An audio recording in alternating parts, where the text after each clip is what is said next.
Welcome to some new r/malicious compliance stories, where people comply to the letter but not the spirit of a request. I hope you had a great day. Thanks for all the likes and comments on the last video. If you would like to support this channel, please hit the like button and consider subscribing if you enjoy the content. And now, let's start with the first story. It's called Personal Trash Can. I work for a large airline office, and apparently, recently, we can't have a trash can at our desks, yet we can eat snacks at our desks. Went to empty my trash can at the end of my shift, and had a team lead get up, come over, and scold me about this unknown, to me, new rule. I asked him what I am supposed to do with my snack trash, particularly pistachio shells I eat in abundance, and was told to use a cup. Everything has to have a lid. Irritated, Eddie, and maliciously compliant, I bought a 2-gallon coffee cup trash can that looks like a giant Starbucks cup, with logo, complete with labeling stating, Gigantic Coffee. We have no rules against the size of cups or anything, nor is this actually labeled as a trash can. I just don't understand why you would want more incidences of people leaving trash around, rather than employees having access to dispose of waste, considering a teeny cup would just make a huge mess anyway. The next story is called Flight Schedule. I worked in Africa as an operations manager for a large global security company from 2009 to 2014. The country I was working in was very underdeveloped. At the time, I'd been working there on a 10 weeks in the country, 2 weeks at home rotation for about 4 years. I'd flown to and from work so often that I had the journey down to the bare minimum travel time. It worked out to be the cheapest option for the company, because travel days were paid from when I left home. The shorter my journey, the cheaper it worked out for the company. Someone in the head office had looked at cutting down on travel costs, probably to make themselves look good and get promoted. As a result, I got an email after a week at home. They had changed my normal flight, which was 5 PM on Sunday from my nearest UK airport via Amsterdam, then on to Nairobi, connecting with a 9 AM flight to the country on Monday morning. The change was from a 5 PM departure to a 5 AM departure the same day, same route, and saving about £80. To clarify, the 9 AM flight from Nairobi was the first flight to the country, because the destination airport was the only surface runway in the country. It had no runway lights or radar, so all flights had to be on daylight. I agreed to the flight time change, but they had to move it to Monday, so I don't lose a day at home. They agreed, because it still saved £80 on the ticket. Once I got the flight confirmation, I contacted the travel desk, asking for hotel and taxi bookings. When they asked why I need these, I explained that to make a 5 AM departure required a check-in at 3 AM. So I needed a hotel at the airport on Sunday night, because no trains were running to get me the 3 hours to the airport from home at that time of the morning. The flights they booked would get me into Nairobi at 7 PM, after dark. So I'd need a hotel there, and a taxi to and from the hotel to get me onto the 9 AM flight on Tuesday. The same flight I would have been on if I'd left at 5 PM, but a day later. A couple of days go by, and I got a phone call from the company travel desk, telling me the travel plan was confirmed. I was on the 5 AM flight with a hotel reservation at my UK airport the night before, a hotel in Nairobi after landing, and the taxi would collect me in Nairobi and drop me at the airport for my final connection. I asked about the cost saving. They said £80. I then asked about the hotels and taxis. They replied, "Oh, they don't come out of our budget. That's the operations budget, so you are fine." I was happy. I was arriving back at work a day later. Still paid the same amount with a night out in Nairobi to sweeten the deal. My boss, on the other hand, went nuts. Nobody had told him of the changes. My deputy flew out on the plane I flew in on, meaning I didn't get a handover of the work that was going on. On top of that, the cost of hotels, taxis, and extra days pay had all come out of my boss's operational budget.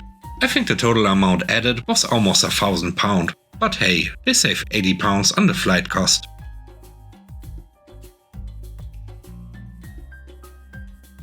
The third story is called Stop Fixing It. I used to work in the photo lab of a very prevalent retail pharmacy. I was good, fast, efficient, and always provided the most excellent customer service. Customers loved me. I adapt official procedures to make them better and improve the final project. And I fix the photo printers. If you have worked in a 1-hour photo lab, you know that no one fixes those things. They jam constantly, overheat and never get replaced or updated. They'd break at least weekly, if not more. Same thing with the kiosk and receipt printers and POS system. It's a nightmare. I haven't worked there since 2017 and they finally updated the pin pads, 6 years later. Because the printers would break so often and I had experience fixing printers from when I worked at a school, I just whipped out a screwdriver, opened them up and fixed them myself. It was faster and easier than putting in a ticket, and it meant I could keep churning out orders during peak instead of being 1 to 2 printers down at all times. Now, shortly before the holidays, we got a new assistant manager. He'd previously managed another store, but had to step into a less stressful position due to a heart issue. The guy was a prick and created stress for himself. He treated team members like garbage and most people were too afraid to stand up to him. I had a good working relationship with our general manager, so I was not afraid of this guy, and he would often single me out because of it.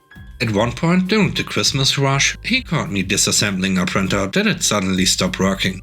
He shooed me out, told me to stop fixing the printer immediately and just put it in a ticket. If he caught me fixing a printer again, he'd have to take disciplinary action.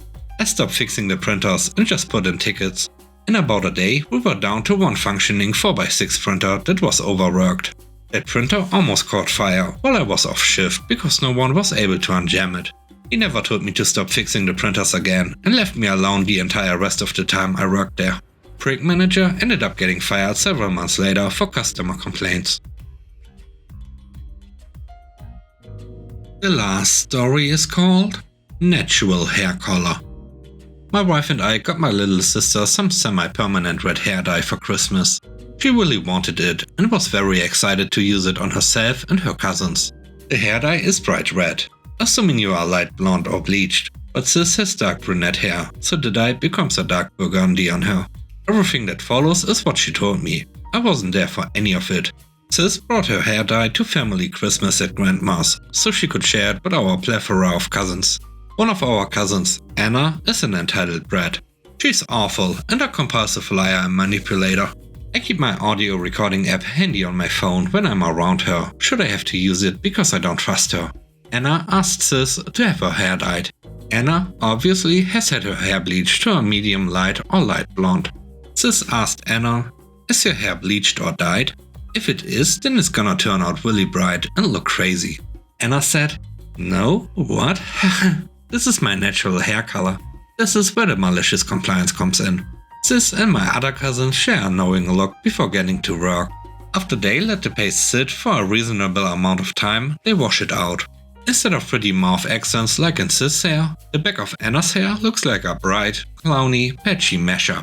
Anna's response, I kid you not, was to look surprised. She said, "Oh, yeah, I did bleach my hair. I totally forgot this wasn't my natural color." At this moment, Anna's mother came in and was not happy. Anna wanted to take even more dye from my sister to try to even out the clown hair she had given herself. But Anna's mom stood up for my sister and wouldn't let her take more. This dye is only semi-permanent, but it will still take 10 to 15 shampoos to be fully washed out.